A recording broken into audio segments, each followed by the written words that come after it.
আসসালামু আলাইকুম। আজকে সকাল থেকেই প্রচুর পরিমাণে বিরামহীনভাবে বৃষ্টি হচ্ছে। এত পরিমাণে বৃষ্টি হচ্ছে যে এই বছরে এত পরিমাণ বৃষ্টি এর আগে কখনো হয়নি। স্বাভাবিকভাবে আমাদের গরুর খামারের জন্য ঘাস কেটে নিয়ে আসা হয় একেবারে সকালের দিকে, কিন্তু আজকে বৃষ্টির পরিমাণে এত ছিল যে ঘর থেকে বের হওয়ারই কোনো উপায় ছিল না। দুপুর 12টার দিকে বৃষ্টি হালকা একটু কমলে আমরা রওনা দিই আমাদের ঘাসের জমিতে ঘাস কেটে নিয়ে আসার জন্য। এখন যে জমিতে আমরা এসেছি ঘাস কাটার জন্য, এখান থেকে মূলত আমরা ঘাস কাটি না, আমরা ঘাস কাটি অন্য একটা জায়গা থেকে যেখানে আমাদের বুনা ঘাস রয়েছে, অর্থাৎ যেখানে আমরা বুনেছিলাম ঘাস, ওই ঘাসগুলি আমরা এখন কাটতেছি। কিন্তু এই জমিটা আমাদের খামারের একেবারে কাছে হওয়ার কারণে এখান থেকেই আমরা ঘাস কেটে নিয়ে যাওয়ার জন্য আগে থেকে প্ল্যান করেছি, কারণ অত দূর থেকে হয়তো বৃষ্টির মধ্যে আমরা আসতে পারবো না। বৃষ্টি এখানে এত পরিমাণে হয়েছে যে উঁচু যেসব ঘাসের জমিগুলি আমাদের আছে সেখানেও পানি জমে গেছে, অর্থাৎ এখান থেকে যে আমরা ঘাস কাটতেছি এই জায়গাটা উঁচু, কিন্তু এখানেও পানি জমে গেছে। তো ঘাস কাটতে কাটতে একটা প্ল্যান আমরা করেছিলাম, সেটা হচ্ছে এই বৃষ্টির মধ্যে যদি একটু ভুনা খিচুড়ির আয়োজন করা হয় তাহলে বিষয়টা অনেক ভালোই হয়। কিন্তু এই বৃষ্টির মধ্যে, এত বৃষ্টির মধ্যে আমাদেরকে ভুনা খিচুড়ি কে রান্না করে দিবে? তো যাই হোক, প্ল্যান যেহেতু আমরা করেছি, রান্না তো আমরা নিজেরাও করতে পারবো, তো ভাবলাম যে ঠিক আছে, আমরা আমাদের চপার মেশিনে যে ঘাসগুলি এনেছি এই ঘাসগুলিকে কেটে রেখে তারপর আমরা রান্নার আয়োজনটা করবো ইনশাআল্লাহ। তো আমরা আমাদের ঘাসগুলি কাটার জন্য চেষ্টা করতেছিলাম, কারণ এই ঘাসগুলিতে পানি যেহেতু লেগে গিয়েছে, পানি লাগার ক্ষেত্রে এই ঘাসগুলি কাটতে একটু সমস্যা হয়। ভেজা থাকার কারণে মেশিনের যে বেল থাকে এই বেল স্লিপ করে, এর পাশাপাশি ব্লেডও স্লিপ করে, যে কারণে ঘাস কাটতে অনেক সমস্যা হয়। তাছাড়া সকাল থেকেই হচ্ছে বিদ্যুৎ আমাদের এখানে নেই, আমাদের ঘাস কাটতে হবে ডিজেল চালিত আমাদের যে মেশিনটা আছে এই মেশিনটা চালিয়ে তারপর এই ঘাসগুলি আমরা কাটবো। যেহেতু মোটরের আমরা চালাইতে পারবো না, বিদ্যুৎ যেহেতু এখানে নেই, এখন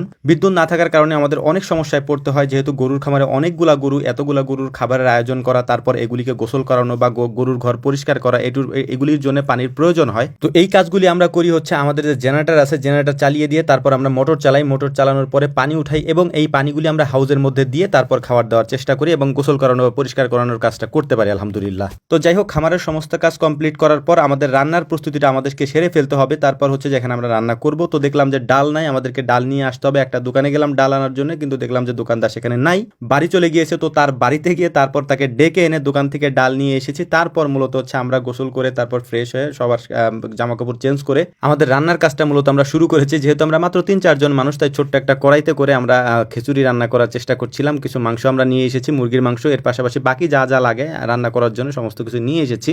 এরপর আমরা শুরু করেছি আলহামদুলিল্লাহ রান্নাটা করা, অর্থাৎ খুব অল্প সময়ের মধ্যে কাজটা আমাদেরকে করতে হবে, কারণ বাইরে প্রচুর পরিমাণে বৃষ্টি তখনও হচ্ছিল। আর রান্না করার জন্য তেমন কোনো জায়গাও আমরা পাচ্ছিলাম না, কারণ বাইরে যেহেতু বৃষ্টি হচ্ছে, বাইরে তো রান্না করা যাবে না। এর জন্য যেখানে আমরা ঘাস কাটি এই জায়গাটা মূলত একটু ফাঁকা থাকে, তো এখানেই হচ্ছে আমরা রান্না করার চেষ্টা করছিলাম। কিন্তু এখানে যেহেতু কিছুক্ষণ আগে আমরা ঘাস কেটেছি, তো ঘাসের যে পানি থাকে, মানে ঘাসের মধ্যে যে পানি থাকে, সেই পানিগুলি এখানে পরে হালকা কাদা হয়ে গিয়েছিল। তো ওই কাদাটাকে আমরা ঢাকার জন্য আমাদের এখানে যে কাঠের গুঁড়িগুলি আছে, এই কাঠের গুঁড়িগুলি আমরা এখানে দিয়ে দিচ্ছিলাম। মূলত কাঠের গুঁড়িগুলি আমরা ব্যবহার করি হচ্ছে মুরগির লিটার হিসাবে। ওগুলি দেওয়ার কারণে নিচের জায়গাটা খুব অল্প সময়ের মধ্যে শুকিয়ে যায়। এই যে কাজটা আমরা প্রায় সময় করে থাকি। তো আমাদের রান্না করতেও বেশি সময় লাগবে না, কারণ হচ্ছে যে আমরা যেহেতু অল্প মানুষ, 3-4 জন মানুষের জন্য রান্না, সুজি মামা আছে, হানিফ আছে, আমি আছি, ইমামুল ছিল। মানুষ যেহেতু অল্প তাই রান্নাও অল্প, তাই আমাদের বেশি সময় লাগেনি আলহামদুলিল্লাহ। আমরা অল্প সময়ের মধ্যে কাজটা করে ফেলতে পেরেছিলাম। জায়গাটা যেহেতু একেবারে চাপা, অর্থাৎ একটা ভ্যান আমরা এখানে আনতে পারি। আমাদের যে ঘাসের ভ্যানটা আছে ওই ভ্যানটাকে আমরা এখানে নিয়ে আসি। তারপর দুই সাইডেই হচ্ছে আমাদের ঘাস কাটার 2টা মেশিন আছে। তো যখন যেটা আমাদের প্রয়োজন হয় আমরা তখন সেটা ব্যবহার করি। যেমন বিদ্যুৎ যদি না থাকে, তাছাড়া যদি আমাদের দ্রুত কাটার প্রয়োজন হয়, তাহলে আমরা আমাদের যে মেশিনটা আছে, মানে ডিজেলে চালিত যে মেশিনটা আছে সেটা ব্যবহার করি। ওইটাতে খুব দ্রুত কাটা যায়। এছাড়া হচ্ছে যদি বিদ্যুৎ না থাকে তাহলে আমরা ডিজেলে চালিয়ে ওটা দিয়ে কাটতে পারি আলহামদুলিল্লাহ। অপর সাইডে আমাদের মোটর দিয়ে আরেকটা মেশিন আছে, যেটা হচ্ছে যে বিদ্যুৎ দিয়ে আমরা চালাই, মানে যখন বিদ্যুৎ থাকে তখন ওটা দিয়ে চালাই। ওটা দিয়ে কাজ করতে একটু সুবিধা হয়, কারণ ওটা যেহেতু আস্তে আস্তে কাটে, সময় নিয়ে খুব আরামসে ওটা কাটা যায় আর কি। তো 2টা মেশিনে 2 ধরনের কাজ মূলত। তো যাই হোক, আলহামদুলিল্লাহ দেখতে দেখতে আমাদের মুরগির মাংসের ভুনা খিচুড়ি রান্না করা হয়ে গিয়েছে। তো এটাকে আমরা নামিয়ে নিচ্ছিলাম হচ্ছে আমাদের একটা ঢাকনার মধ্যে, যেটার মধ্যে আমরা সবাই একসাথে খেতে পারবো। খিচুড়ির মধ্যে আমরা কিছু হাঁসের ডিম দিয়ে দিয়েছিলাম, সেগুলিও সিদ্ধ হয়ে গিয়েছে, আমরা সেগুলিকেও নামিয়ে নিচ্ছিলাম। তো যাই হোক, আমাদের সব কাজ কমপ্লিট, এখন আমাদের খেতে হবে, কারণ সারাদিন আমরা না খাওয়া। আপনারা আমাদের জন্য দোয়া করবেন। আসসালামু আলাইকুম রহমতুল্লাহ।